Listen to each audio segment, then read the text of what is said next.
અને એના કારણે ચક આ 146 જ્ઞાતિઓના દીકરા દીકરીઓ ત્યાં એમને હોસ્ટેલો હોય કે એમની હાઈસ્કૂલ હોય ત્યાં ભણી શકે છે. આ સમાજો કદાચ એમના વ્યક્તિગત સાંગળી સંકુલો બનાવી શકે, પણ ગામથી ગામ જોડતો રસ્તો કરવો 5 કિલોમીટર તો 5 કરોડ રૂપિયા એ કોઈ સમાજ એ ગામથી ગામને જોડતો રસ્તો ના બનાવી શકે. અને સમાજમાં 146 સમાજો એ ગુજરાત સરકારને જીએસટી ભરતા હોય, જેની વસ્તી વધારે એ જીએસટી પર વધારે ભરે, અને વધારે ભરે ત્યારે અમારી એક જ માંગણી છે ઓબીસી સમાજની 146 જ્ઞાતિઓની કે વસ્તીના ધોરણે એ ગુજરાત સરકારનો 81,000 કરોડ બજેટ એ ઓબીસી સમાજને મળવું જોઈએ. આ અમારી પહેલા નંબરની માંગણી છે. બીજા નંબરની માંગણી ઝવેરી પંચમાં એમને ભાઈ જ્યારે ઝવેરી પંચ તમામ પક્ષોના અભિપ્રાય લેતા હતા એ ટાઈમે આજે 7,500 ગ્રામ પંચાયતોની ચૂંટણી બાકી હોય, જિલ્લા પંચાયતોની બાકી હોય, 75 નગરપાલિકાની ચૂંટણી બાકી હોય. આ 2-3 વર્ષથી વહીવટદારોના રાજમાં પ્રજા ટાઈમ બની ગઈ છે, પણ વન નેશન વન ઇલેક્શનની વાતો કરવા વાળા એ ગ્રામ પંચાયતની ચૂંટણી ઉપર 3 વર્ષથી કરાઈ શકતા નથી. અને એવા સંજોગોમાં અમારી એક જ માંગણી છે કે 49% વધે નહીં એ રીતે જ્યાં બક્ષી પંચના વસ્તી વધારે હોય ત્યાં એમને વધારે સીટો ફાળવણી કરવામાં આવે. જ્યાં એસટી સમાજ વધારે હોય, દાહોદ હોય, પંચમહાલ હોય, ગોધરા હોય કે આ બાજુ એસટી સમાજની વસ્તી છે તો વસ્તીના ધોરણે 49% વધે નહીં એ રીતે જિલ્લાના અને તાલુકાના યુનિટ બનીને વસ્તીના ધોરણે તાલુકા પંચાયત હોય, જિલ્લા પંચાયત હોય, ગ્રામ પંચાયત હોય એ ઝવેરી પંચને જે રીતે ભલામણ કરી અને માંગણી કરી એ પ્રમાણે અમને અનામત મળવી જોઈએ. ત્યારે આ 3-4 મુદ્દાઓની વાત એ બધા જ આગેવાનોએ કરી છે.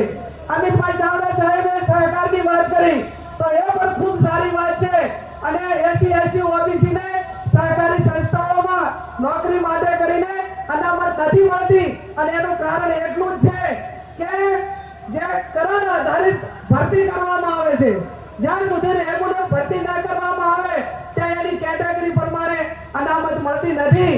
તો હું તો એવી ઈચ્છા રાખું છું અને સરકાર પાસે એવી માંગણી કરું છું કે તમારામાં તાકાત હોય તો ડેરી હોય, બેંક હોય, કોઈ પણ એપીએમસી હોય, સહકારી તમામ સંસ્થાઓ હોય તો એની ચૂંટણી એ ગ્રાહકો કે સભાસદો કરે, અને એપીએમસી ની ચૂંટણી હોય તો એની અંદર મતદારની અંદર તમામ ખેડૂત ખાતેદારો એ મતદાન કરે એટલે હાચી ચૂંટણી કરાશે. અને એટલા માટે કરીને તમે તમારા પેટા કાયદા કે સરકારનો દુરુપયોગ કરીને તમારા મનમાન્યા લોકો સત્તા સ્થાને આવે અને એનો રાજકીય જ્યારે એક અખાડો બની જતો હોય ત્યારે એની અંદર સમગ્ર ખેડૂતોનો તમામનો હક હોય છે. અને એટલા માટે વિશેષ ના કહેતા હમણાં પરીક્ષાઓ લેવાની ક્લાસ 1 અને ક્લાસ 2 ની તો તમામ વિદ્યાર્થીઓની માંગણી હતી કે જૂની પદ્ધતિ પ્રમાણે પરીક્ષા લેવામાં આવે. એમને જાહેરાત પણ જૂની પદ્ધતિ પ્રમાણે કરી, પણ એ પ્રમાણે પરીક્ષા લેવામાં ના આવી અને પૂરતા વિદ્યાર્થીઓને પરીક્ષામાં બેસવાથી પણ વંચિત રાખ્યા. આજે કરાર આધારિત તમામ ડિપાર્ટમેન્ટની અંદર તમામ લોકોનું શોષણ થાય છે.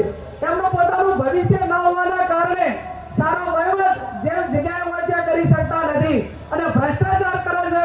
અને એના હિસાબે ગરીબને મધ્યમ વર્ગની કદાચ મેં ચર્ચા નથી કરી, પણ મારો પોતાનો અંતરાત્માનો અવાજ છે.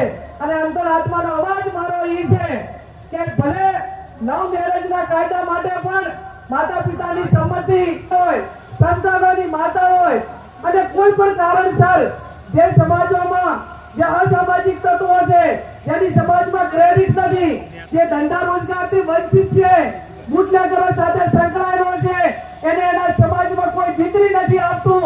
અને આવા અસામાજિક તત્વો ક્યાંક ને ક્યાંક લોભ લાલચમાં લાવીને સંતાનોની માતાને મૈત્રી કરાર લઈને એને દ્વારા લઈ જાય છે ને ત્યારે પરિવારને એના સંતાનો રખડી જાય છે. આવા મૈત્રી કરાર જેવા કાયદા રદ થવા જોઈએ. ત્યારે આવનાર સમયમાં આ જે વાતો મૂકીએ એ વાતો નીચે લોકોની રજૂઆત છે. અમે ગ્રામ્ય વિસ્તારમાં ફરીએ છીએ અને ગ્રામ્ય વિસ્તારમાં ફરીએ ત્યારે ક્યાંક ને ક્યાંક અમને સાહેબને પત્રકારો કહે છે કે તમે તો મહિલા થઈને મહિલાઓના અધિકારો છીનવાની વાત કરો છો. કે કોઈ પિતા કદાચ કોઈ કારણસર મૃત્યુ પામ્યા હોય પણ એની માં પોતે હાવણ હોય, એની માં સંસ્કારી હોય તો બાળકોને કોઈની મજૂરી કરીને પણ મોટા કરે છે અને એને જિંદગીભર બાળકોને ભણાવીને એનું નામ રોશન કરે છે. આ સંસ્કૃતિ આપણી રહી છે. ત્યારે ક્યાંક ક્યાંક ટેકનોલોજી, ક્યાંક ઘટતી જતી દીકરીઓની સંખ્યા, અને મેં કીધું એમ કે જે ક્રાઇમથી સંકળાયેલા લોકો, એની સમાજમાં આબરૂ ન હોય, આ લોકો ક્યાંક ને ક્યાંક દીકરીઓને લવ મેરેજ કે મૈત્રી કરારમાં ફસાવીને પરિવારોને વેર વિખેર કરે છે. ત્યારે આજના તબક્કે સૌ માવડી મંડળે અહીંયા મોટી સંખ્યામાં આવીને સમગ્ર બનાસકાંઠા અને ઉત્તર ગુજરાતના તમામ આગેવાનોને એ સરસ મજાની વાત જે કરી, એ વાત આવનાર સમયની અંદર તાલુકે તાલુકે, જિલ્લે જિલ્લે એનો અવાજ પહોંચે અને 2027 ની ચૂંટણીમાં ઓબીસી સમાજ હોય, એસટી સમાજ હોય, એસટી સમાજ હોય, 18 આલમ 36 કોમ હોય, એ એક જ નારા સાથે કે અમને અમારી વસ્તીના ધોરણે હકને અધિકારો આપવા પડશે અને એ હક અધિકારો માટે આપણે આવનાર સમયમાં લડવાના છે. ત્યારે હર હંમેશા હું ભગવાન કૃષ્ણને માનું છું કે જ્યાં બધાનો અંતરાત્માનો અવાજ એક હોય, લોકોની લાગણી હોય અને આપણે ન્યાય માટે લડતા હોય, ત્યારે એમાં ભગવાન પરમાત્મા પણ આપણને મદદ કરતો હોય છે. જ્યારે અમે લોકસભાનું ફોર્મ ભર્યું હોય ટાઈમે પાલનપુર મુકામે ભગવાન કૃષ્ણને માગ્યા હતા અને હવે ભલે 18 ક્ષણી સેના હોય પણ એ ભગવાન કૃષ્ણ કનૈયા મારી નાવ તું તારજે, તો આપણે ન્યાયની લડાઈ લડતા હતા. અન્યાય સામે આપણે લડવાનું હતું, લોકો માટે લડવાનું હતું. ત્યારે ભગવાન કૃષ્ણ કનૈયાએ પણ બનાસકાંઠાની જનતાને સાથે આશીર્વાદ આપ્યા છે. અને એટલા માટે મને હમણાં બળદેવજી અને ચંદનજીને એમણે 11 લાખનો ચેક આપ્યો મામેરાનો, કે મામેરું બેન દીકરીને અહીંયા રૂડો પ્રસંગ હોય એટલે બેન મામેરું માગે, પણ આપણી સંસ્કૃતિ ને આપણી પ્રણાલિકા એ રહી છે કે કોઈ પણ બેન દીકરીને લગ્ન કરે ને અને એને વિદાય કરે ને એ ટાઈમે ઘરે થાપા મારીને જાય છે, ફિંગરપ્રિન્ટ આપીને જાય છે કે અમારી આ દીકરીના મિલકત ઉપર અમારો કોઈ અધિકાર નથી. અને ફિંગરપ્રિન્ટ દસ્તાવેજ એ દસ્તાવેજ જ છે કે આ પિતાની મિલકતમાં આ દીકરીને અમારો કોઈ અધિકાર નથી. આ સંસ્કૃતિ રહી છે. ત્યારે સારા પ્રસંગે, સારા પ્રસંગે તમને મળવા આવીએ અને સાડી ઓઢાડો, એનાથી વધારે અમારો રાજીપો કોઈ ના હોય.